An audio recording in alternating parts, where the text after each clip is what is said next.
नमस्कार साथियों, स्वागत आप सभी का हिंदी व्याकरण की इस महत्वपूर्ण और व्याख्यात्मक क्लास में। साथियों, हम चर्चा कर रहे थे हिंदी व्याकरण की कुछ महत्वपूर्ण प्रश्नों की, और ये प्रश्न आप सभी के लिए सारी एग्जाम्स के लिए इंपॉर्टेंट है। चाहे आप किसी भी एग्जाम की तैयारी कर रहे हैं, चाहे आप RPSC grade second, grade first, REET, CTET, चाहे आप तैयारी कर रहे हैं KVS, NVS, PGT, TGT, EMRS, किसी की भी आप तैयारी कर रहे हैं, चतुर्श्रेणी कर्मचारी, हाईकोर्ट, एलडीसी, वीडियो, पटवार, कहीं भी अगर आपसे हिंदी व्याकरण से संबंधित प्रश्न पूछे जाएंगे तो यहाँ आपके सारे डाउट और सारे प्रश्न आपके समाहित किए गए हैं। साथियों, कल हम एक क्लास पढ़ चुके थे वर्णमाला से संबंधित, और आज भी हमारी जो प्रश्नोत्तरी रहेगी वही भी वर्णमाला से संबंधित रहने वाली है। चलिए स्टार्ट करते हैं अपनी क्लास को। देखिए साथियों, प्रश्न है कि जिन स्वरों के निर्माण में ओठ गोलाकार हो जाते हैं, जिन स्वरों के निर्माण में ओठ कैसे हो जाते हैं, मतलब ओठ से मतलब हमारे जो ओष्ठ हैं वो हमारे ओष्ठ कह दो इनको, ओष्ठ है ना, कैसे हो जाते हैं हमारे ओष्ठ गोलकार यानी गोल आकार में हो जाते हैं, ऐसे उन वर्णों को क्या कहा जाता है। प्रश्न क्या है, जिन स्वरों के निर्माण में हमारे जो ओष्ठ हैं गोलाकार हो जाते हैं, ऐसे उन वर्णों को क्या कहा जाता है। तो देखिए, क्या उन्हें समृद्ध कहा जाता है, क्या उन्हें अर्धसमृद्ध कहा जाता है, क्या उन्हें वृत्ताकार कहा जाता है, या उन्हें अवृत्ताकार कहा जाता है। साथियों, तो यहाँ पर गोलाकार के बारे में बात की जा रही है, तो सीधी सी बात है, यहाँ पर गोलाकार तो बताओ किसके बोलने में होंगे, वृत्ताकार। इसलिए सही जवाब हमारा कौन सा होगा, वृत्ताकार। अब बात यह है कि ये जो वृत्ताकार जो वर्ण है, ऐसे कौन से वर्ण हैं जिनको बोलने पर हमारे जो ओष्ठ है गोल हो जाते हैं, वृत्त के समान हो जाते हैं, उन्हें वो वर्ण कौन कौन से हैं। तो मैं आपको बता दूं, देखिए, ये जो ओष्ठ जो हमने बोलने की जो आकृति है, यानी हमारी जो ओष्ठ की आकृति है, उसके आधार पर हमें इनका नाम रखा गया है कि वृत्ताकार जो है वर्ण वो कौन कौन से हैं। तो देखिए, कुछ वर्ण हैं, जैसे बात करूं मैं ऊ, जैसे मैं बात करूं बड़े ऊ की, जैसे बात करें हम ओ की, और जैसे हम बात करें औ की, और इसी के साथ बात करें एक और हमने जो वर्ण लिया जाता है आगत वर्ण आ। ये जो वर्ण है, इन वर्णों के बोलने पर यानी इनके उच्चारण में हमारे जो मुख की आकृति है, यानी हमारे ओष्ठों की जो आकृति वो कैसे हो जाती है, गोल कर। आप यकीन मानिए और आप स्वयं बोलकर देख सकते हैं इन वर्णों को। जैसे ऊ बोलेंगे तो हमारे ओष्ठ गोल हो जाएंगे, ऊ, ओ, औ और आ, ये आगत वर्ण है। तो ये जो सारे स्वर हैं, बताओ कैसे स्वर हैं, वृत्ताकार स्वर है, अर्थात इनके बोलने हमारे ओष्ठ बताओ कैसे हो जाते हैं। हमारे ओष्ठ होते हैं साथियों, कैसे बताओ, गोल आकृति में हमारे ओष्ठ हो जाते हैं। चलिए आगे हम चर्चा करेंगे। ये प्रश्न संभवतः आपके समझ में आया होगा, इससे संबंधित और डिटेल में आपको दे दूं साथ ही साथ में। देखिए, ये जो समृद्ध वर्ण है, समृद्ध वर्ण से मतलब क्या होता है, जिसमें हमारा मुख कम खुलता है। तो ऐसे कौन कौन से वर्ण हैं, देखिए, ऐसे केवल दो ही वर्ण हैं, एक तो है आपका ई और एक है बताओ कौन सा आपका ऊ। ये जो दो वर्ण हैं ये वर्ण कहलाते हैं समृद्ध। बात करें अर्धसमृद्ध वर्णों की, तो ये भी दो ही वर्ण है, एक तो बताओ कौन सा ए और एक बताओ कौन सा ओ। इनको अर्धसमृद्ध का मतलब होता है समृद्ध से थोड़ा सा ज्यादा खुलेगा, यहाँ पर बहुत कम खुलेगा। हम बोलकर देख सकते हैं ई ऊ बोलेंगे तो बहुत कम मुंह खुलेगा, और अर्धसमृद्ध में ए ओ थोड़ा इससे ज़्यादा खुलेगा। और यहाँ देखा तो बिल्कुल हमारे होठ कैसे हो जाएंगे, बताओ गोल हो जाएंगे। बात करें सर अवृत्ताकार कौन से होते हैं, तो अवृत्ताकार भी होते हैं। देखिए देख कौन कौन से होते हैं, ए, आ, ई, बड़ी, बड़ी तो वहाँ आ गया ना, ई छोटी रहेगी, ए और आई। ये जो वर्ण है इनके लगभग इनको बोलने हमारे जो है ई मान यहाँ कर लेते हैं। ये जो वर्ण है वो बताओ कैसे हैं, अवृत्ताकार, अर्थात इनको बोलने पर हमारे ओठ कैसे नहीं होते, गोल नहीं होते, जबकि इनको बोलने पर हमारे वो ओष्ठ कैसे हो जाते हैं साथी, गोल हो जाते हैं। इसलिए तो इन्हें तो वृत्ताकार कहा जाता है, और इन्हें बताओ क्या कहा जाता है, अवृत्ताकार। समृद्ध वर्ण पूछे तो बताओ कौन कौन से हैं, ई और ऊ। अर्धसमृद्ध पूछे तो बताओ कौन से हैं, ए और ओ। यहाँ वृत्ताकार पूछे तो आपके पांच वर्ण हैं, ऊ, ओ, औ और आ। और इधर अवृत्ताकार पूछे तो ए, आ, ए, आई, ये आपके वर्ण हैं। तो चारों प्रश्नों की चारों ऑप्शंस के हमने अच्छे समझने का प्रयास किया है। इनको अच्छे से आप देख लीजिए, इनसे समझ आगे और प्रश्न आपके आने वाले हैं। चलिए भाई, आगे हम और प्रश्नों की चर्चा करें। देखिए, किस क्रम में विव्रत स्वर है, किस क्रम में कौन से स्वर हैं, बताओ विव्रत स्वर किस क्रम में है, विव्रत स्वर किस क्रम में है, ई है विव्रत, ए है, ऊ है, या आ है, बताइए भाई। विव्रत स्वर, विव्रत का मतलब होता है जिसके उच्चारण में हमारा मुख पूरा खुल जाए, जिसके उच्चारण में हमारा मुख कैसा हो जाए, पूरा खुल जाए, यानी पूरी तरह से खुल जाए। जैसे ई को बोलते हैं पूरा मुख नहीं खुलता, ए को बोलते हैं तो नहीं खुलता, ऊ को नहीं खुलता, लेकिन आ बोलेंगे तो देखो हमारा मुख की आकृति अलग ही हो जाती है, पूरा मुख खुल जाता है आ। बताओ तो सही कौन सा हो जाएगा, दे। अगर यहाँ पर पूछा है निम्न में से कौन सा विव्रत स्वर है, तो विव्रत स्वर कौन सा होता है जिसका हमारा मुख पूरा खुलता है। तो यहाँ पर आ के उच्चारण में हमारा मुख जो है पूरा खुल जाता है, इसलिए विव्रत स्वर कौन सा होगा साथियों, आ हो जाएगा। बहुत ही अच्छे प्रश्न है, ये सारे प्रश्न आपकी जो है प्रतियोगी परीक्षाओं में पूछे गए हैं। अगला प्रश्न है आपका, कौन सा बताओ समृद्ध स्वर। कौन सा स्वर बताओ समृद्ध। समृद्ध स्वर का होता है, समृद्ध का मतलब होता है हमारा मुख खुलता है, लेकिन बताओ कैसा खुलता है, कम खुलता है। हमारा मुख कैसा खुलता है, कम खुलता है। अभी मैंने पहले प्रश्न में इसकी व्याख्या कर दी है। ऐसे वर्ण जिसके उच्चारण में हमारा मुख खुलता है लेकिन कैसा खुलता है, कम खुलता है, उन वर्णों को बताओ क्या कहा जाता है, समृद्ध कहा जाता है। क्या कहा जाता है साथियों, समृद्ध कहा जाता है। तो बताओ ऐसे कौन कौन से वर्ण हैं जो किसके अंतर्गत आते हैं, बताओ समृद्ध के अंतर्गत आते हैं। ऐसे वर्णों को आपको बताना है, जल्दी से मुझे बता दीजिए कमेंट्स बॉक्स में। देखो आपके समृद्ध के वर्ण बताओ कौन कौन से हैं, दो ही वर्ण हैं आपके, बताओ कौन कौन से, उ और उ। कौन सा है बताओ, उ और उ। ये आपके कौन से वर्ण है बताओ, समृद्ध वर्ण है। कौन से वर्ण है साथियों, ये आपके समृद्ध वर्ण है। तो आपको ध्यान रखना है समृद्ध में कौन कौन से वर्ण आते हैं। उ और उ आपके कौन से वर्ण हैं, समृद्ध हैं। ये आपके नहीं है, ये भी नहीं है, ये भी नहीं है। तो आपको याद रखना है। मैं आपको एक पीडीएफ टेलीग्राम पर सेंड कर दूंगा इसकी, एक टेलीग्राम पर आपको इसकी पीडीएफ सेंड करूंगा। तो टेलीग्राम ज्वाइन नहीं किया हो तो आप टेलीग्राम ज्वाइन कर लें, पीके एडवांस साइको, ये हमारा टेलीग्राम चैनल का नाम है। तो इससे संबंधित जैसे पूरी जो जैसे टॉपिक मैंने आपको पढ़ाया था, टॉपिक से संबंधित जो भी महत्वपूर्ण तथ्य उसकी पीडीएफ मैं आपको आपके इस टेलीग्राम पर सेंड कर दूंगा। निःशुल्क रूप से आप यहाँ से जुड़ सकते हैं और निःशुल्क रूप से पीडीएफ आप ले सकते हैं। तो इसका आंसर क्या हो जाएगा, ऑप्शन नंबर ए इसका सही जवाब रहेगा। चलिए भाई अगला प्रश्न, चौथा प्रश्न है कि व्यंजन ध्वनियों का वर्गीकरण प्रमुखतः कितने आधारों पर किया जाता है। भाई प्रश्न है, व्यंजन ध्वनियों का जो वर्गीकरण प्रमुखतः कितने भागों में किया जाता है। तो आपको बताना है, क्या एक में, क्या दो में, क्या तीन में, या पांच में। देखिए भाई व्यंजन ध्वनियों को कितने भागों में बांटा जाता है, दो भागों में बांटा जाता है। कितने भागों में बांट लिया जाता है, दो भागों में। एक तो होता है उच्चारण स्थान, एक तो कौन सा बताओ, उच्चारण स्थान, जिसकी चर्चा अपन ने कल की क्लास में की थी। और एक होता है बताओ क्या, प्रयत्न। एक क्या होता है, प्रयत्न। और ये प्रयत्न भी साथी दो प्रकार के होते हैं। एक तो होते हैं आपके आंतरिक प्रयत्न, और एक होता है बताओ कौन सा, बाह्य प्रयत्न, है ना। आगे इनसे संबंधित प्रश्न आ रहे हैं तो इसकी डिटेल और आगे बताऊंगा। तो आपको ध्यान रखना है, जो ध्वनियों का जो वर्गीकरण होता है प्रमुख कितने आधारों पर किया जाता है, दो आधारों पर। एक तो बताओ कौन सा, उच्चारण स्थान, और एक बताओ कौन सा है, प्रयत्न। प्रयत्न कितने प्रकार के होते हैं, आंतरिक और बाह्य, दो प्रकार के होते हैं। तो इसका सही जवाब क्या रहेगा, ऑप्शन नंबर दो इसका सही जवाब रहेगा। चलिए भाई आगे अगले प्रश्न। साथियों निःशुल्क रूप से इसी तरह क्लास प्राप्त करने के लिए आप हमारे साथ निःशुल्क रूप से जुड़े रहें। देखिए निम्न में से सघोष अल्प प्राण है, निम्न में से सघोष अल्प प्राण है, अर्थात यहाँ पर दो तरह की बात की जाती है।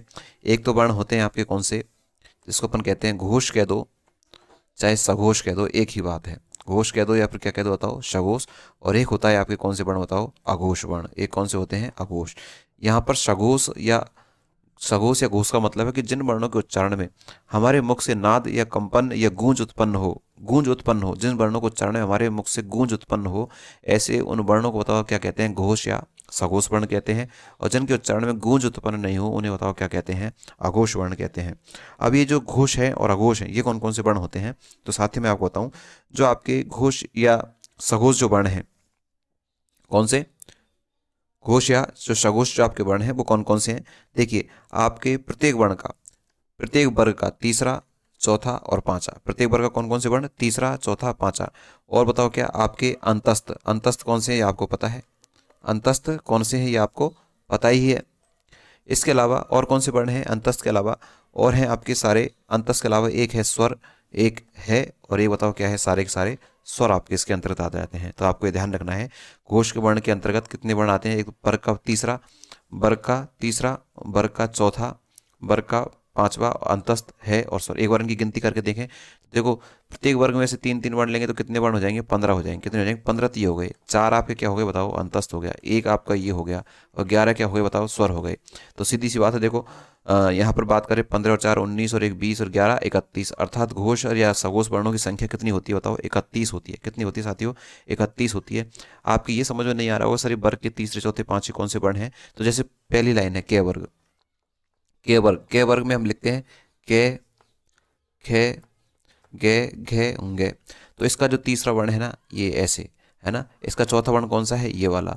और ये बताओ कौन सा वर्ण, पांचवा वर्ण। ऐसे तीसरे चौथे पांच प्रत्येक वर्ग के, तो आपको पता है 5 वर्ग है, पांचों में से तीन तीन आएंगे तो बताओ संख्या कितनी हो जाएगी, 15 हो जाएगी नहीं हो जाएगी, 15 तो ये हो गए, 4 आपके अंतस्थ हो गए, एक आपका है हो गया, और 11 क्या हो गए, स्वर। ये सारे के सारे वर्ण बताओ कैसे होते हैं, घोष या सघोष, जिनके उच्चारण में गूंज उत्पन्न होती है। बात करें किसकी बताओ साथियों, अघोष की। अघोष से तात्पर्य क्या होता है कि जिनके उच्चारण में गूंज उत्पन्न नहीं होती है। तो ऐसे कौन से वर्ण हैं अघोष, तो बताओ बच्चे कौन से, एक तो वर्ग का, प्रत्येक वर्ग का होता है कौन सा, पहला वर्ण, और प्रत्येक वर्ग का होता है कौन सा, दूसरा वर्ण। इसके अलावा इसके अलावा आपके बड़े हैं वर्तमान एक तो शय, एक ये वाला शय और एक ये वाला शय, तीनों से आपके आ गए हैं। ये तालव्य सकार है, ये मूर्धन्य सकार है, ये दंती सकार है। तो मतलब 3 तो ये हो गए और 3 ये कितने हो गए बताओ, 6 ये हो गए। 3 इसमें से, ओ सॉरी 6 नहीं, 8 इसमें से, 10 इसमें से हो गए। तो 10 + 3 ये कितने हो गए बताओ, 13। कितने हो गए बताओ, 13। तो इस तरह से 13 वर्ग, तो 13 वर्ण तो कौन से होते हैं, अघोष, और 31 वर्ण बताओ कौन से होते हैं, सघोष होते हैं। इनका वर्गीकरण हमने अच्छे से समझने का प्रयास किया है। तो घोष और अघोष से प्रश्न प्राय पूछा जाता है कि इनमें से कौन सा वर्ण घोष है और कौन सा अघोष है। लेकिन यहाँ प्रश्न में क्या पूछा गया है, बहुत ही अच्छा प्रश्न यहाँ पर दिया गया है। यहाँ सघोष के साथ साथ क्या भी पूछा गया है, अल्पप्राण भी पूछा गया है। तो साथियों दो वर्ण और, दो तरह के वर्ण होते हैं। एक तो होता है साथियों अल्पप्राण, और एक कौन सा होता है बताओ, महाप्राण। एक तो होता है अल्पप्राण और एक कौन सा होता है, महाप्राण। अल्पप्राण के अंतर्गत आता है 1, 3, 5। कौन कौन से आते हैं, 1, 3, 5। और आपके जो अंतस्थ हैं कौन कौन से बताओ, ये, रे, ले और बे। और महाप्राण के अंतर्गत आते हैं 2 और 4। महाप्राण के अंतर्गत कौन कौन से आते हैं बताओ, 2 और 4। इसके अंतर्गत और कौन से आते हैं, ऊष्म वर्ण आपके शय, शय, शय और है। ये जो वर्ण है ये तो है अल्पप्राण और ये महाप्राण है। प्रश्न में पूछा गया है कि कौन सा सघोष भी है और अल्पप्राण में भी आता है। तो देखिए के एक एक की चर्चा करेंगे। देखो के सघोष में आ रहा है कि देख लीजिए भाई, के सघोष में नहीं आ रहा है, क्योंकि सघोष में तो आते हैं तीसरा, चौथा और पांचवा। तीसरा, चौथा और पांचवा, तो ये ऑप्शन तो आपका नहीं होगा भाई। दूसरा ऑप्शन देखें, दे आता है कि ते, थे, दे, अर्थात तीसरे नंबर पर आ रहा है। और अल्पप्राण में आता है कि देख लीजिए, अल्पप्राण में भी तीसरे नंबर पर आता है। तो आपका आंसर बताओ क्या हो जाएगा, आपका आंसर हो जाएगा बताओ कौन सा, ये वाला आपका आंसर हो जाएगा। इधर 6 तो बताओ कौन सा नंबर, 6, 6, जे, जे, ये दूसरा आ जाता है, ये नहीं होगा। के, खे, गे, चौथा होता है, तो ये नहीं होगा। आंसर कौन सा होगा, अर्थात वो वर्ण सघोष भी होना चाहिए और किस में भी आना चाहिए, अल्पप्राण में भी आना चाहिए। ऐसा इनमें से कौन सा वर्ण है साथियों, दे। साथियों कितना अच्छा प्रश्न है। प्रश्न और व्याख्या आपको अच्छी लग रही है तो चैनल को सब्सक्राइब जरूर कर लीजिएगा, साथ में क्लास को लाइक जरूर कर लीजिएगा। कहीं भी कोई डाउट है तो आप हमसे प्रश्न पूछ सकते हैं। ये सारे वृत्ताकार क्या होते हैं, वृत्ताकार क्या होते हैं, समवृत्त, अल्पप्राण, महाप्राण की संबंधित PDF प्राप्त करने के लिए आप हमारे टेलीग्राम से जुड़ सकते हैं। ठीक है, चलिए प्रश्न संख्या 5 का जवाब क्या हो जाएगा, ऑप्शन नंबर V इसका सही जवाब होगा। आगे क्वेश्चन संख्या 6, स्वर तंत्रियों में कंपन के आधार पर हिंदी वर्णमाला में व्यंजनों के 2 वर्ग बनते हैं। किसके आधार बताओ, कंपन के आधार पर। स्वर तंत्रियों में कंपन के आधार पर 2 वर्ण बनते हैं। तो इसका तो बता दीजिए, मैंने कहा कंपन होता है, कंपन्नता के आधार पर 2 प्रकार से बांटा जाता है। एक तो वर्ण कौन से होते हैं बताओ, घोष, और एक बताओ कौन से होते हैं, अघोष। घोष को ही बताओ क्या कह सकते हैं, सघोष। तो बताओ इसमें से ऑप्शन चुन लीजिएगा कौन सा है, अघोष और सघोष, ये वाला ऑप्शन हो जाएगा। तो सही जवाब कौन सा होगा, ऑप्शन नंबर C 3 नंबर का इसका सही जवाब हो जाएगा। प्रश्न यही तो था, स्वर तंत्रियों में कंपन के आधार पर, अर्थात जिन वर्णों को उच्चारण में कंपन लगता है, गूंज उत्पन्न होती है, ऐसे व्यंजनों को कितने भागों में बांटा गया, 2 भागों में। वो 2 भाग कौन कौन से हैं, एक तो है अघोष और एक कौन सा बताओ, सघोष। चलिए भाई अगला प्रश्न। प्रश्नों का स्तर आपको कैसा लग रहा है एक बार जरूर मुझे कमेंट्स करके बताइएगा। चलो भाई, सघोष व्यंजन नहीं है, निम्न में से कौन सा सघोष व्यंजन नहीं है। अभी मैंने आपको बताया सघोष। सघोष में कौन कौन से वर्ण आते हैं, आप स्क्रीनशॉट ले लिया करो जब मैं आपको व्याख्या कराऊं। सघोष में कौन कौन से वर्ण आते हैं साथियों, तो सघोष में आते हैं आपके प्रत्येक वर्ग का तीसरा, प्रत्येक वर्ग का चौथा, प्रत्येक वर्ग का कौन सा होता है, पांचवा। इसके अलावा आपका आता है ये, इसके अलावा आपका आता है रे, ले, और इसके अलावा आता है वे। इसके अलावा एक और आता है बताओ, और क्या आते हैं, सारे के सारे बताओ क्या आते हैं, स्वर। अर्थात अपन ने अभी गिनती करती है, बताओ कितने वर्ण, 31 वर्ण बताओ किसके अंतर्गत आते हैं, सघोष में। अब आप ये देख लीजिए, इसमें प्रश्न में पूछा गया है कौन सा नहीं है, कौन सा नहीं है। तो देख लीजिए कौन सा नहीं है, अर्थात पहला दूसरे को छोड़कर सारे सघोष है। तो ध्यान रखिए पहला दूसरा इसमें आ गया तो सही जवाब कौन सा हो जाएगा, ऑप्शन नंबर 1 ही हो जाएगा आपका। इसका जवाब कौन सा हो जाएगा, इसका जवाब कौन सा हो जाएगा, ऑप्शन नंबर 1 इसका सही जवाब हो जाएगा। सघोष व्यंजन नहीं है, तो कौन सा नहीं है, के और खे बताओ क्या नहीं है, सघोष, सघोष व्यंजन नहीं है। ये बताओ कैसा व्यंजन है, घोष व्यंजन है, क्योंकि घोष के अंतर्गत मैं आपको बता देता हूँ घोष व्यंजन कौन कौन से होते हैं। घोष जो व्यंजन होते हैं इसी को तो घोष कहते हैं। और बात करेंगे अपन किसकी बताओ, अघोष व्यंजनों की। अघोष व्यंजन कौन कौन से होते हैं, तो वर्ग का पहला, वर्ग का दूसरा और तीनों शय, तालव्य सकार, मूर्धन्य सकार और बताओ कौन सा सकार, दंती सकार। ये कौन से होते हैं बताओ, अघोष होते हैं। तो यहाँ पर ये तो पूछा है सघोष व्यंजन नहीं है, तो ये सारे तो सघोष हैं। बताओ ये कौन सा है बताओ, अघोष है, क्योंकि पहला और दूसरा वर्ण तो इसमें आता है। तो ये वाला आपका जवाब हो जाएगा, ऑप्शन नंबर 1 इसका सही जवाब रहेगा। चलिए भाई अगला प्रश्न, क्वेश्चन संख्या 8। क्वेश्चन संख्या 8 है, महाप्राण वर्ण कौन से हैं। महाप्राण वर्ण कौन से हैं, अभी अपन ने देखा कि 2 भागों में बांटा। एक तो वर्ण होते हैं कौन से बताओ, अल्पप्राण, और एक कौन से होते हैं बताओ, महाप्राण। दो तरह के वर्ण होते हैं, एक अल्प प्राण और एक बताओ कौन सा, महाप्राण। अल्प प्राण जिनके बोलने में कम वायु की आवश्यकता होती है और जिनको बोलने में अधिक वायु की आवश्यकता होती है उसे महाप्राण कहा जाता है। तो ऐसे कौन कौन से वर्ण हैं, तो प्रत्येक वर्ग का पहला, प्रत्येक वर्ग का तीसरा, प्रत्येक वर्ग का पांचवा, साथ में आपके जो अंतस्थ वर्ण हैं ये रेलव, ये इसके साथ में महाप्राण में अंतर्गत आता है। प्रत्येक वर्ग का दूसरा, चौथा, और आपके जो उष्ण वर्ण है शय शय शय, और ये बताओ कौन सा है। ये आपको ध्यान रखना है। अल्प प्राण में वर्ग का पहला, तीसरा, पांचवा और अंतस्थ चारों, इधर महाप्राण में वर्ग का दूसरा, चौथा और चारों बताओ क्या है, ऊष्म। अब प्रश्न क्या कह रहा है, प्रश्न कह रहा है कि महाप्राण वर्ण कौन से हैं, तो ये वाले वर्ण पूछ रहा है कि कौन से हैं। देखिए खे और घे आ रहे हैं क्या, देखिए के खे ये दूसरे नंबर पर आ रहा है, ठीक है। के खे गे घे ये बताओ कौन से नंबर पर आ रहा है, चौथे नंबर पर। ये देखो तो यही जवाब हो जाएगा इसका, क्योंकि दूसरा और चौथा इसमें मिल रहा है ना आपको, तो दूसरा चौथा इसमें मिल रहा है तो ये जवाब हो जाएगा। बाकी के चे अल्पप्राण के अंतर्गत आते हैं, ये रे अल्पप्राण के अंतर्गत आते हैं, ते दे ये बताओ किसके अंतर्गत आते हैं, इसी के अंतर्गत आते हैं। तो आपको जवाब कौन सा हो जाएगा, ये तो आपके कैसे हैं बताओ, अल्पप्राण है, जबकि ये कैसा हो गया आपका, महाप्राण हो गया। प्रश्न में यही तो पूछा गया था। ठीक है, चलिए भाई प्रश्न संख्या 9।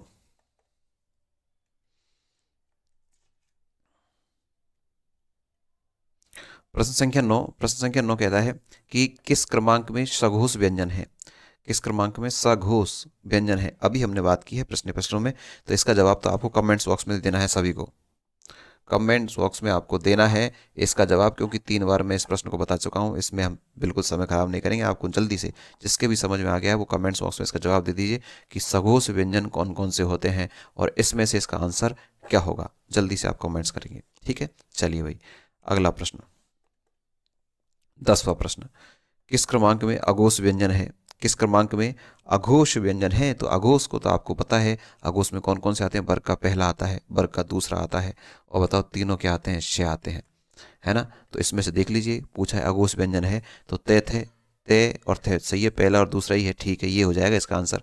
ने ते थे दे, ये भी नहीं होगा क्योंकि तीसरा है, ये भी तीसरा है, ये भी नहीं होगा, और ये बताओ अंतस्थ, ये भी नहीं होगा।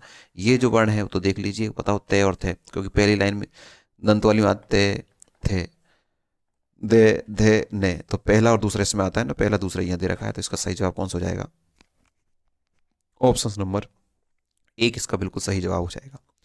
चलो भाई अगला प्रश्न, किस क्रम में अल्पप्राण ध्वनि है। अभी अल्पप्राण तो आपको बताना ही है, अल्पप्राण के अंतर्गत कौन कौन से वर्ण आते हैं, वर्ग का पहला, वर्ग का तीसरा, वर्ग का पांचवा, और बताओ ये रे ले और वे, ये आते हैं अल्पप्राण में।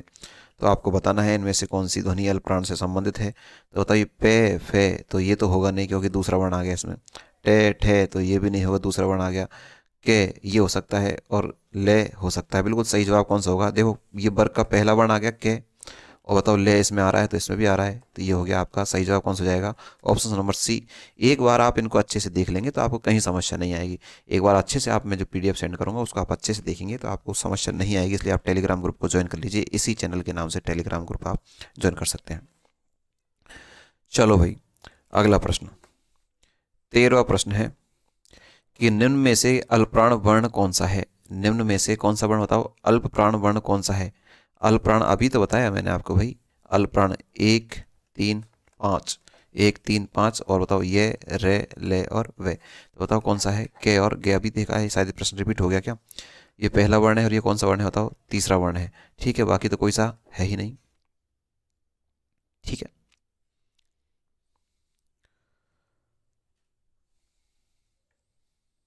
चलो भाई प्रश्न संख्या 14, निम्न में से महाप्राण वर्ण है। महाप्राण, महाप्राण में कौन कौन से आते हैं, वर्ग का दूसरा, वर्ग का चौथा, और आपके शय शय शय और है।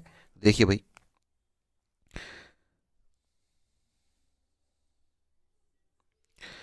महाप्राण दूसरा चौथा है कि कहीं, देखो इसमें देखो सीधा सीधा ये से मिल गया हमको, ये वाला से, है ना। तो बताओ कौन सा हो जाएगा, ऑप्शन नंबर डी इसका सही जवाब हो जाएगा। ऑप्शन नंबर क्या हो जाएगा, डी इसका सही जवाब हो जाएगा। कितना आसान हो गया है, एक बार हमको व्याख्या पढ़नी होती है, बाकी चाहे कैसा भी घुमा फिरा कर प्रश्न दे दे, हमें कहीं समस्या नहीं आने वाली है। जिनमें से कौन सा वर्ण घोष है, घोष नहीं है। जिनमें से कौन सा वर्ण घोष नहीं है, तो बताओ घोष नहीं है तो बताओ कौन सा पूछ रहा है, अघोष पूछ रहा है। तो अघोष में कौन कौन से वर्ण आते हैं, वर्ग का पहला, दूसरा और तीनों शय आते हैं। तो बताओ इसमें वर्ग का पहला, ये तो स्वर है, नहीं होगा, ये भी नहीं होगा, तो बस का पहला दूसरा आना चाहिए, चे छे, तो ये हो जाएगा इसका आंसर। बताओ कौन सा हो जाएगा, क्योंकि घोष में बताओ कौन कौन से आते हैं, है ना। घोष में तो बहुत सारे वर्ण आते हैं, अघोष का आपको ध्यान रखना है। अघोष में बताओ कौन सा आता है, पहला और दूसरा आता है, तो दूसरा वर्ण मिल गया, तो आपको ये जवाब सही हो जाएगा। चलिए भाई, प्रश्न संख्या 16, प्रश्न संख्या 16 साथियों, स्वर होते हैं कितना प्रश्न आपके लिए ये बोनस बोनस है। क्या है बताओ, ये आपके लिए बोनस है, इतना अच्छे होते हैं। स्वर होते हैं, बताओ कौन से होते हैं, घोष होते हैं, अघोष होते हैं, अल्पप्राण होते हैं, महाप्राण होते हैं। बताओ किस में आते हैं स्वर, जल्दी से बता दीजिए भाई, स्वर किस में आते हैं। देखिए भाई, स्वर तो किस में आते हैं, घोष में आते हैं। किस में आते हैं, घोष में आते हैं, क्योंकि आपको पता है घोष में कौन कौन से वर्ण आते हैं, वर्ग का तीसरा, वर्ग का चौथा, वर्ग का पांचवा। इसके अलावा ये, रे, ले, वे, इसके अलावा है, और इसके अलावा आपके सारे के सारे स्वर बताओ किस में आते हैं। ऐसे टोटल संख्या कितनी होती है, 31 होती है। कितनी होती है साथियों, 31। तो बताओ स्वर किस में आ गए, स्वर तो घोष में आ गए, तो हमारा जवाब कौन सा जाएगा, ऑप्शन नंबर 1 सही जवाब हो जाएगा। साथियों अगला प्रश्न आपके सामने, आपकी स्क्रीन पर 17वां प्रश्न आपके सामने, निम्न में से घोष वर्ण कौन से हैं, निम्न में से कौन से वर्ण बताओ, घोष वर्ण कौन से हैं। भाई जल्दी से कमेंट बॉक्स में कमेंट छाप दीजिए। कितनी बार बता चुका घोष अघोष के बारे में, तो आपको बताना है निम्न में से घोष वर्ण कौन से हैं, इनमें से कौन सा वर्ण है जो घोष वर्ण है। घोष वर्ण को बताना है आपको। 31 अभी अभी बताया है, उनमें से बताओ कौन सा आ रहा है। जल्दी से इसका जवाब चाहिए मुझे, कहाँ पर, नीचे कमेंट्स बॉक्स में इसका जवाब मुझे आपको चाहिएगा। चलिए 18वें प्रश्न की अपन चर्चा करेंगे। 18 प्रश्न आपकी स्क्रीन पर, किस क्रम में अघोष व्यंजन है। फिर देख लीजिए घोष और अघोष के बारे में काफी सारे प्रश्न आ रहे हैं, और ये सारे एग्जाम में आए हुए हैं। अघोष, अघोष के अंतर्गत बताओ कौन कौन से वर्ण आते हैं। अघोष के वर्ण आते हैं वर्ग का पहला, दूसरा और तीनों शय। ये आप किस में आते हैं बताओ, अघोष में। इनमें से कोई सा आ रहा है तो आपका सही जवाब हो जाएगा। देखो भाई, पहला दूसरा आ रहा है, कहीं नहीं आ रहा पहला दूसरा। किस क्रम में अघोष व्यंजन है, अघोष व्यंजन है, तो पहला और दूसरा आ रहा है ना इसमें। देखिए ते, थे, दे, दे नहीं होगा। इस प्रश्न में थोड़ी सी मिस्टेक मुझे लग रही है, कहीं ना कहीं इस प्रश्न में मिस्टेक है, और इस प्रश्न को अपन बिल्कुल डिलीट करेंगे, क्योंकि अगले प्रश्न पर चलेंगे। ये प्रश्न में थोड़ी सी टाइपिंग मिस्टेक हुई है, किसी दूसरे प्रश्न के ऑप्शन शायद इसमें आ गए हैं। प्रश्न संख्या 19 की चर्चा अपन करेंगे। किस क्रम में घोष वर्ण नहीं है, घोष वर्ण नहीं है, किस क्रम में घोष वर्ण नहीं है। प्रश्न है किस क्रम में घोष वर्ण नहीं है। बताओ भाई किस क्रम में घोष वर्ण नहीं है। घोष वर्ण कौन कौन से होते हैं बताओ, अभी बताए थे पूरे 31 के 31, 31 के 31 बताएं पूरे की पूरे। तो बताओ कौन सा नहीं है इसमें से, ऑप्शन नंबर पहला ही नहीं है, क्योंकि ये तो बताओ कौन सा है, अघोष वर्ण है, और यहाँ पर पूछा गया है ये। तो प्रश्न संख्या 19 का जवाब हो जाएगा सी हो जाएगा।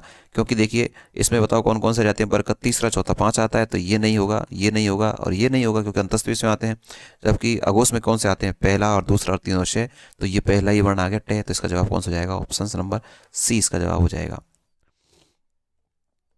चलिए भाई, प्रश्न संख्या 20। प्रश्न संख्या 20 से पहले आपको बता दूं, अगर कोई विद्यार्थी हिंदी साहित्य पढ़ने चाह रहा है तो हमारे साथ जुड़ सकता है निःशुल्क रूप से।